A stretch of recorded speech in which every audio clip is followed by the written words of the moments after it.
আনন্দিত আমাদের উদ্বোধক প্রধান অতিথি বিশেষ অতিথি মহোদয়গণ অত্যন্ত ধৈর্যের সহিত আমাদের সাথে মত বিনিময় করেছেন এবং আমাদের কুশল এবং আমাদের আভ্যন্তরীণ এবং বাহিরের সমস্ত ঘটনাগুলোই তারা উপলব্ধি করতে পেরেছেন এবং সমাধানের জন্য বলেছেন। আমি আজকের অনুষ্ঠানেতে মধ্যমণি আবুল কালাম আজাদ মামার কথার উদ্ধৃতি দিয়ে বলছি।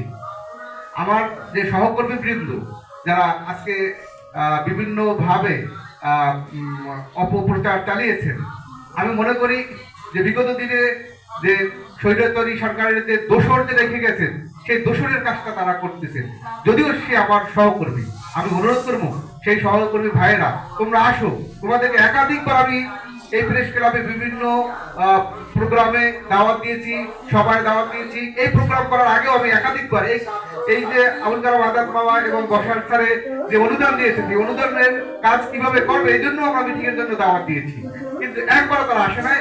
তারা ওই যে আমরা বর্তমান প্রেক্ষাপটে যে বলছে যে শরীরতালির চলে গেছে দেশ ছাড়িয়া, কিন্তু দোষর রেখে গেছে, তারা এই দোষরের কাজ করছে। তাদেরকে অনুরোধ করবো তারা এই দোষরের কাজটা না করে সামনাসামনি এসে সহকর্মী হিসাবে আমাদের কাজে সহযোগিতা করো এবং সামনে কিভাবে প্রেস ক্লাবকে এগিয়ে নেওয়া যায় সেটা আমাদের সাথে কাজ করো। আমি তোমাদের উদ্যত আহ্বান জানাচ্ছি, ভাই তোমরা আসো, কাঁধে কাঁধ মিলিয়ে প্রেস ক্লাব একটা সামাজিক সংগঠন, একটা সমাজের দর্পণ, সেই দর্পণকে তোমরা কালিমাযুক্ত না করে এটাকে দর্পণের মতো কাজ করার সুযোগ করে দাও। তোমরা আসলে পিছনে থেকে কথা না বলে সামনাসামনি এসে কথা বলো।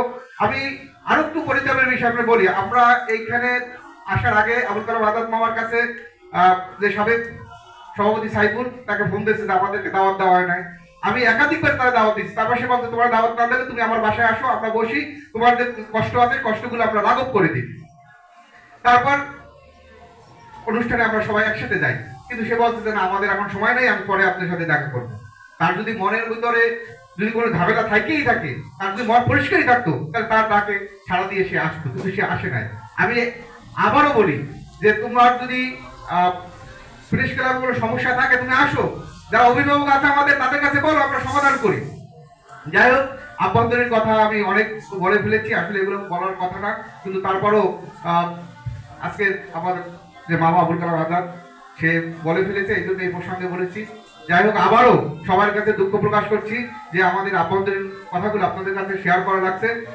সবাই সুস্বাস্থ্য এবং দীর্ঘায়ু কামনা করে আজকের অনুষ্ঠান শেষ করছি এবং আমাদের সামান্য তবারক আছে, এই তবারক নিয়ে যাবেন।